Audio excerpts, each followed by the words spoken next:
Why did you want to be a cosmonaut? I think that it's my childhood dream, because any child, I remember when I was a kid, I remember looking into the dark sky with stars, and it was like a magnet. After I grew up, I realized that it's not as easy to become a cosmonaut, so I picked the shortest route. I entered a military flight school. Well, I want to ask you about how you got there, but I want to start at the beginning of the story. Tell me about your hometown. Tell me what it was like for you growing up in Chervin. Yes, I was born in a small town with a population of about 18 to 20,000 people. It's very small. And that's where I started school, graduated from high school. I had a lot of friends growing up, a lot of schoolmates. I was always into sports, especially before entering the college, the training school. The town is small, there is a river there, good air, forests. It was a good time. You're looking forward to seeing it from space? I'll try to do that, yes. It's at an incline. The attitude might not allow me to do this, but I'll try. Do you have a good sense of how the people in your hometown and growing up there helped to make you the person that you are today?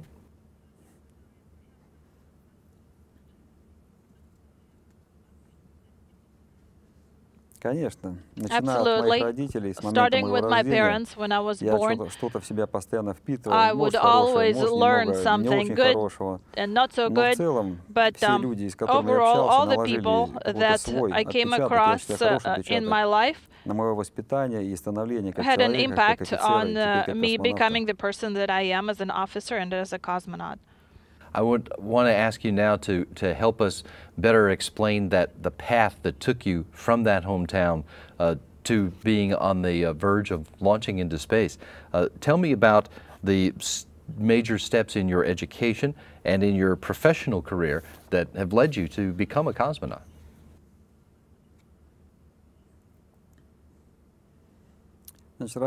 I was born in 1971. 7 years later, I started school in the city of Chervin. In middle school, or in school, I spent 10 years, graduated from school in 1988. That year, I entered flight school in the city of Voronezh, Borisovlevsk. The military reformed at some point, so I had to go to another school and graduate from the Kachin Flight School in 1994. After that, I also studied to work with military machinery, which took about 1 year. And in 1995, I was assigned to work in the city of Budyonovsk, Stavropol region, where I started working as a military pilot.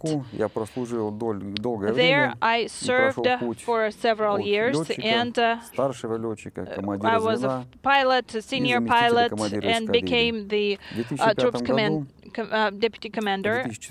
In 2004, I entered the I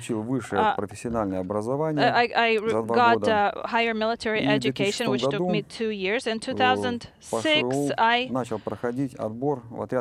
was selected into the Cosmonaut Corps right before I graduated. I was successful. I was selected. It took some time to make the final decision for me to become the member of the Cosmonaut Corps, and in 2007 I was assigned to leave my troops into my squadron into the Star City, and that's where I've been living since then. In 2010, I was DOH here, where I learned that I was assigned to a specific crew, and starting in 2010 until now, I have been training for my space flight, which will take place in 2 months.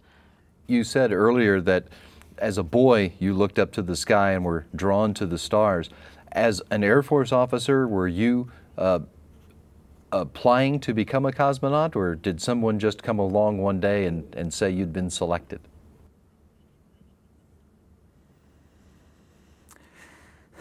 Хороший вопрос. Good question. Когда я был, не то что был, когда я работал как летчик, I worked as a pilot, as a commander. I had completely different tasks. So thinking about space flight was somewhere in the back of my head, somewhere inside of me. And I didn't display it externally very often. After I graduated from the military academy, I learned that there was a recruitment for the Cosmonaut Corps. It took me no time to make that decision. To take the job as a cosmonaut and to fly in space is to take a job that has risks associated with it that most people don't ever face. And many people would want to know why you would choose to do that. So tell me, what is it that you believe that we get or that we learn as a result of flying people in space that makes it worth doing that?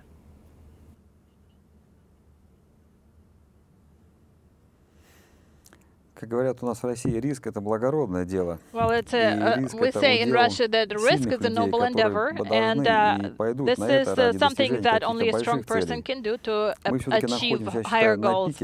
I think right now we are at the highest point of the human developments, and we get a chance to accomplish certain things, and a lot of people rely on us to perform their experiments, and we in no way can let them down. So the question now is that it's good to take a certain risks, but the main objective is to accomplish your goals, and this is interesting work and the work for very strong people. You're getting ready to launch to the International Space Station for expeditions 33 and 34. Oleg, what are the goals of your flight, and what sorts of jobs will you be doing during your time on the station? We have a lot of work ahead of us. For our flight, we will perform a lot of science experiments related directly to environment, education, also for various industries, and we will support the station in terms of maintenance throughout our flight. This is going to be your first trip to the space station. It's your first space flight altogether. What are you most looking forward to about this mission?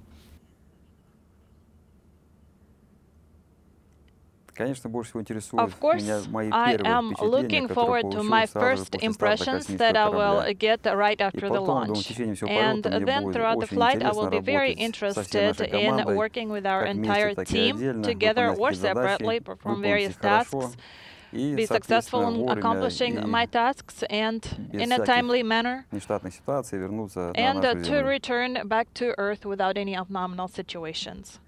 You are also going to be commanding the Soyuz vehicle to bring you and your crewmates to the station. For an Air Force pilot, I imagine that is something that you're very eager to perform. Yes, it is a very interesting point for me, because for a long time I was in the Air Force, and I went from the pilot to the commander of the team, and so to become a commander of the spacecraft will be very interesting and important for me. Is it also pretty exciting to be part of a project that is bringing together expertise and assets from countries all over the world?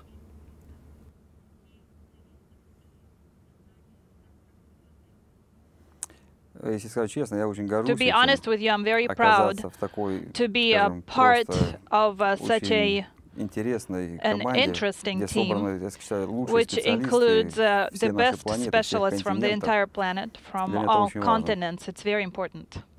Let's set the stage for this flight. I'm going to ask you to give me a verbal tour of the International Space Station and tell me about the modules and the other facilities that are on orbit right now that are there to support the lives of the crew and the work that you all will do when you're on orbit.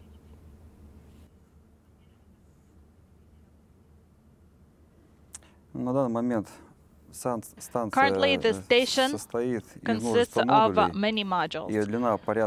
Its length about 50 meters or so. And moving from the Russian segment towards the US segment, then I can describe the station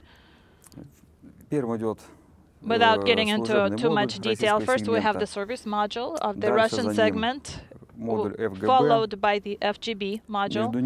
Between them, there is a MRM-2 module, which our Soyuz will be docking to, and the docking compartment, which is directed towards the Earth. After the FGB,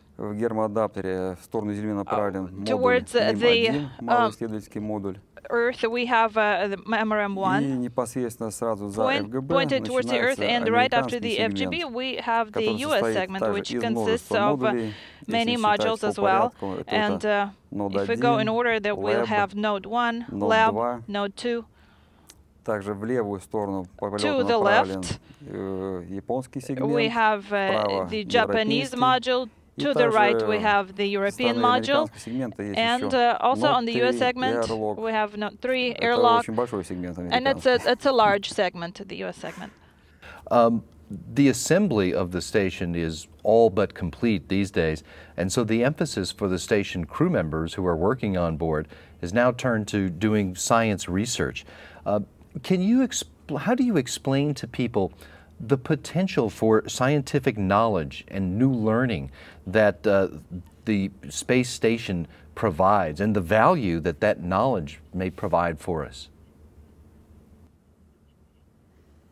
Of course, the potential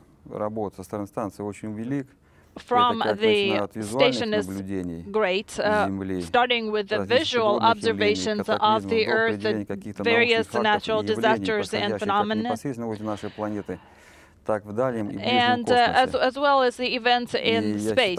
And I think that the International Space Station crew and the hardware on board of the station allows us to become closer to the events that occur outside of our understanding. Well, one of the areas where we're trying to understand more is to find out how being in that space environment impacts the people who are there. And as one of the crew members, you'll be the subject for some of the experiments in finding out how people can live and work in that environment for a long period of time. Can you give me 2 or 3 examples of human life sciences research that you're going to be involved with during this mission? I can only tell you about several directions for research of our crew. I'm not sure what the other experiments will also be happening. We will study the bone tissue pre-flight and post-flight. We'll perform blood tests. It's a large area for research. Certain things have been done already during initial flights in space. So your experiments are building on the previous research? Absolutely. I think it's normal. There are modules throughout the space station, as you described them a moment ago, that are also filled with specialized scientific gear that supports research in other scientific disciplines beyond human life sciences. Tell me about some of the other kinds of science research that you and your crewmates are going to be working with when you get to orbit. That's a good question. В связи со всеми нашими исследованиями и экспериментами By doing research, we provide the data to the scientists not of just one single discipline, but this data will be used by specialists from various disciplines, and it's difficult for me to predict how this information will be used, because overall we do a general experiment, but the data that is obtained through this experiment will be used by many specialists.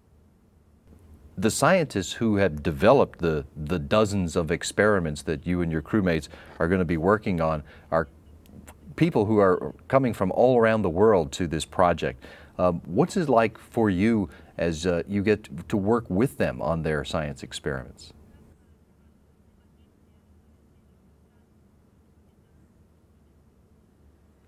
I think the interaction between scientists from different countries must exist and will continue to exist, because it is difficult to predict your own actions, much less the progress of science. It is always possible that there will be a certain link that ties various experiments together.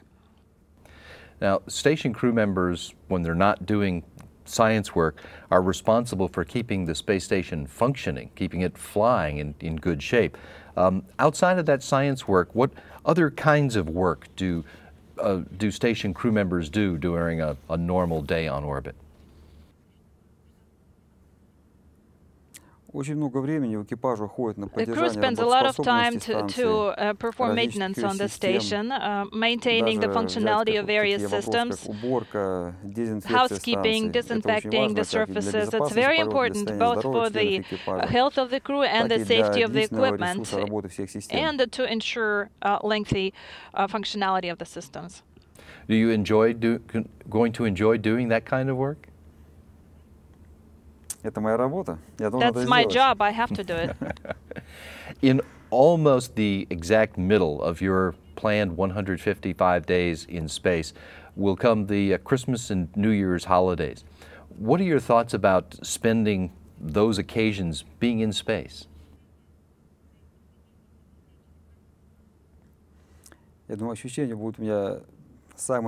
I think it will be very unusual and very interesting, because not everybody gets a chance to celebrate holidays in space, and I will be able to talk to various friends across the world and celebrate both New Year's and Christmas. Now, any plan for a mission on the International Space Station always maintains some flexibility in order to accommodate change in events, changing circumstances, and that includes the possibility that crew members may need to go work outside.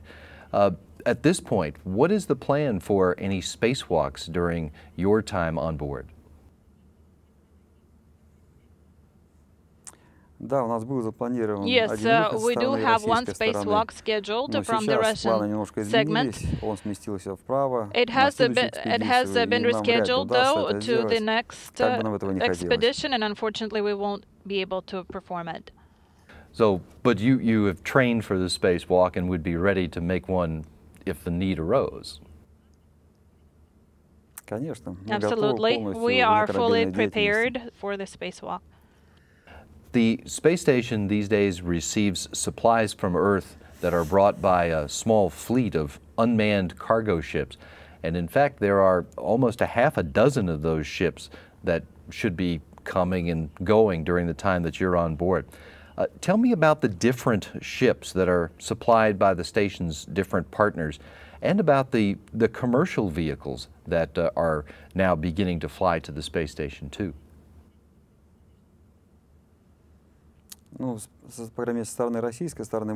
the Russian side, we will see 3 progress vehicles arriving throughout our expedition, and if nothing changes, we will be lucky to see commercial spacecraft docking as well, launched by your side. It will be very interesting for me to see it. It will be interesting to see what the difference is, how they dock, because the systems are different. We will be looking forward to seeing them on board, and we'll be happy to see them on board if everything works out. The the landscape, if you will, of spaceflight is changing in the last few years, particularly with, as you say, private companies are now flying spaceships, and sovereign nations are working together in space instead of competing against one another. Do you see that this way of exploring space is something that is going to continue as we move off into the future? I think so. International cooperation will continue. It has to continue because the project itself is, by definition, an international one, and it requires a lot of investment. For one single country, it will be very difficult to support this financially, so it requires us to pull our forces together, and that means success.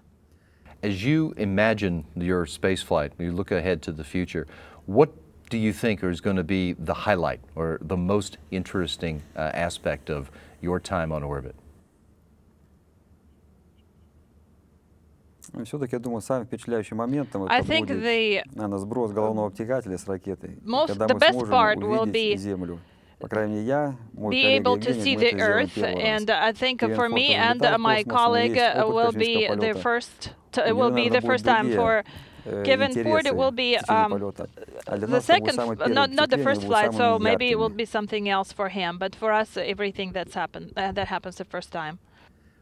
What is it that we are learning from sending crews on these missions to the International Space Station that is going to help humankind prepare for exploration beyond Earth in the future?